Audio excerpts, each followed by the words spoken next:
Let's get into the first leg of a conversation on the program this evening. Running for public office means that you will be subjected to public scrutiny. As the name implies, it means your background, your finances, even your family ties.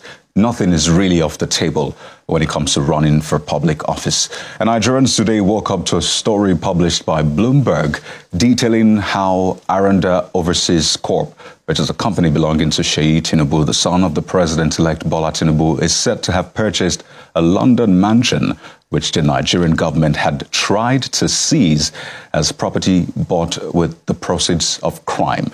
Well, according to the report, he bought the property for $10.8 million, it's about £9 million, through the company in which he has majority shares in 2017. And the details of the company is publicly available on the UK government's website. And the property is said to have previously belonged to Mr. Kolawole Aluko, whom the federal government, under the President Muhammadu Buhari administration, has accused of billions of naira worth of fraud and of buying the mansion with embezzled funds. So this story has gotten a lot of Nigerians, even people outside of Nigeria, talking about the case, especially because it is coming less than a month to the inauguration of the president-elect.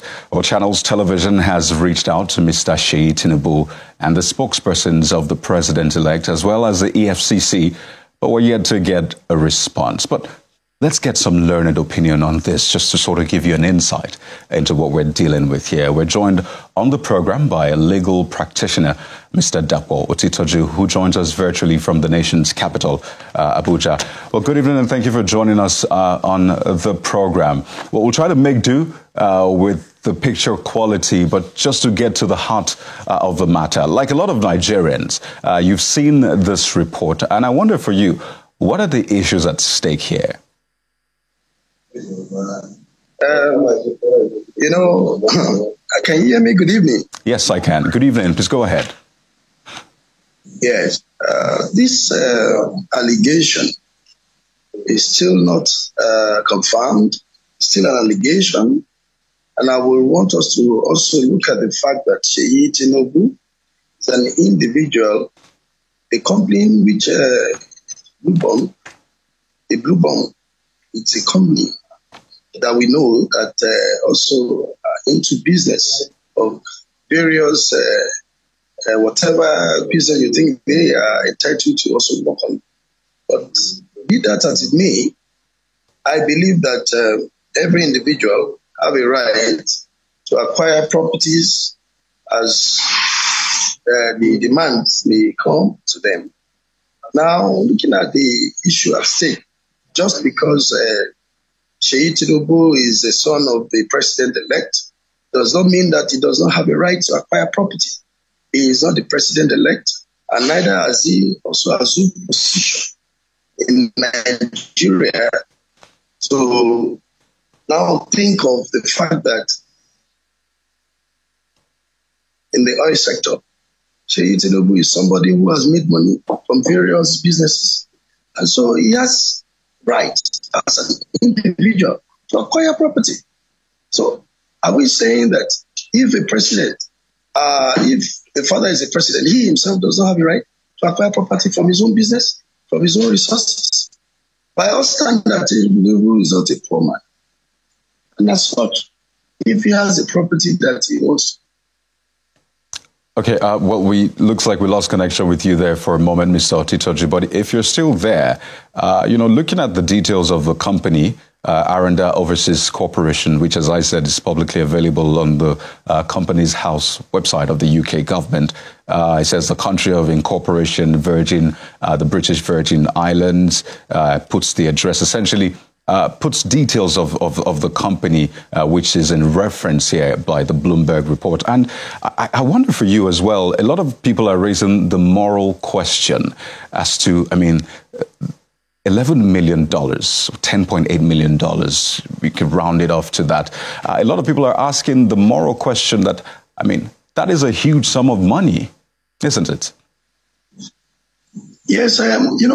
Like I said, if you look at the status of Seyi Tinubu in the society, apart from being the son of the president-elect, Seyi Tinubu is not a poor man. Seyi Tinubu, by all standard, has worked and has earned his money.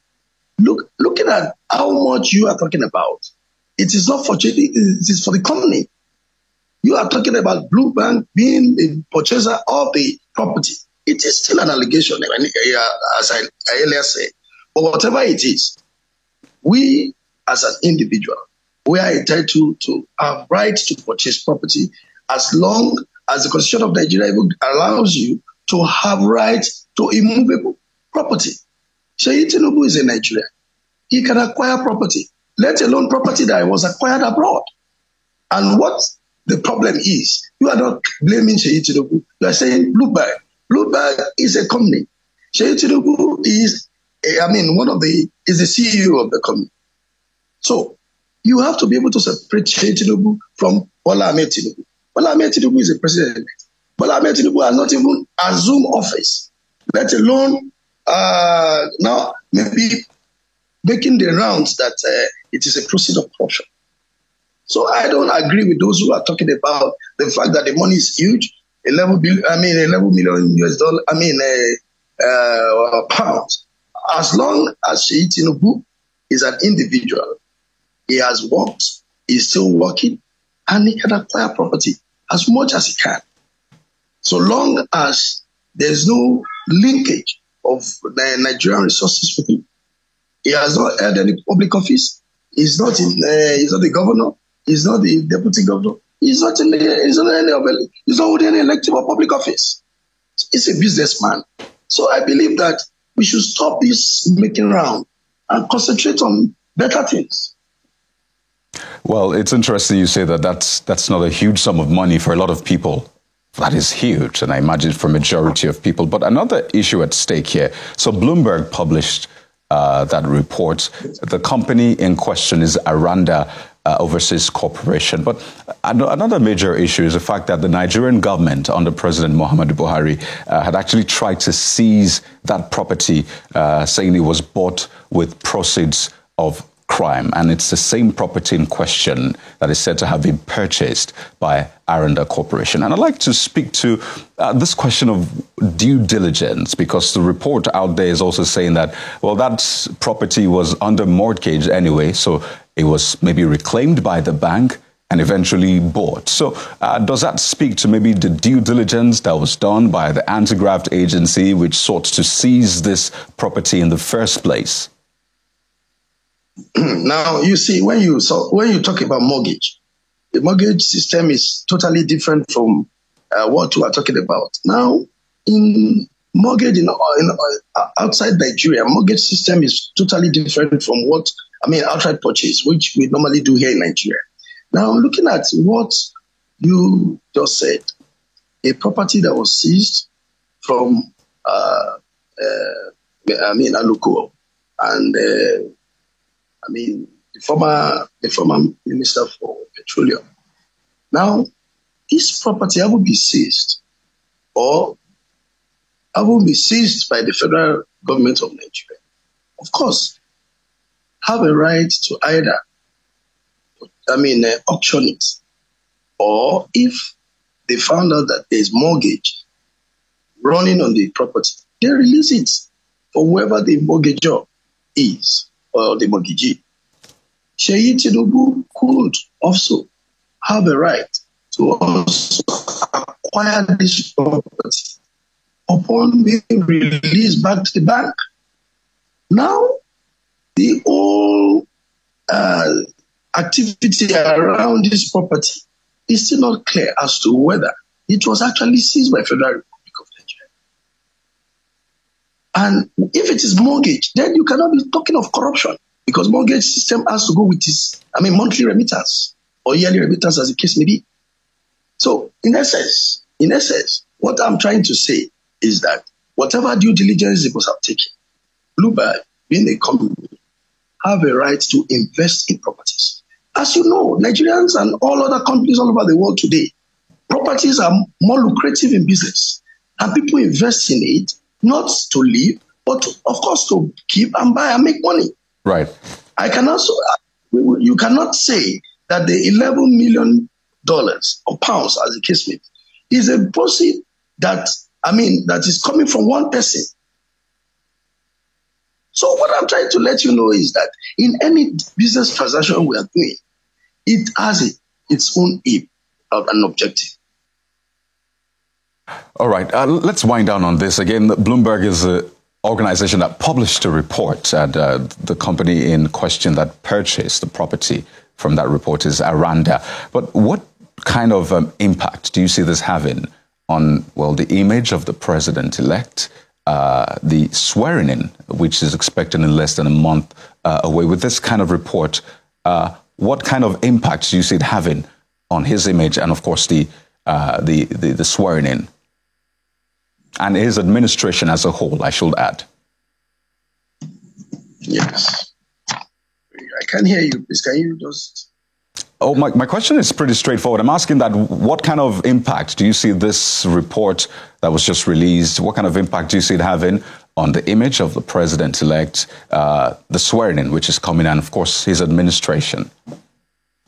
Yeah, well, as far as I'm concerned, I don't believe that this should affect any swearing or should have any image to affect anything. Sorry, because Seyi Tinubu is an individual. He's the son of the president-elect.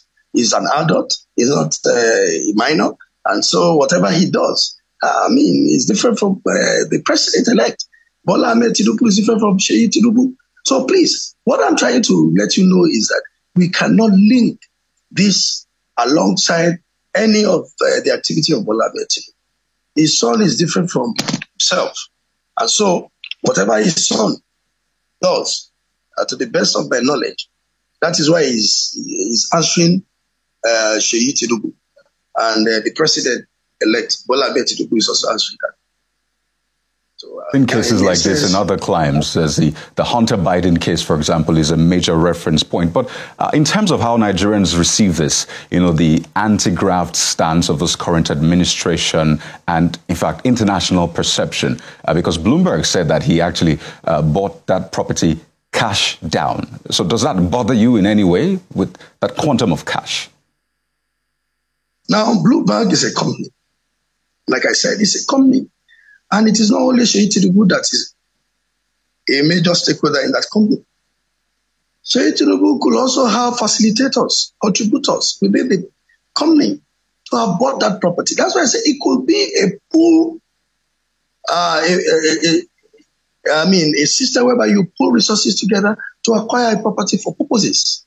So for now, it's still not verifiable. I could not have said, Seyi Tinubu has not told you that he is the owner of the money. The entire money used in buying the property. So I feel that we should concentrate more on the facts that is verifiable and not. All right.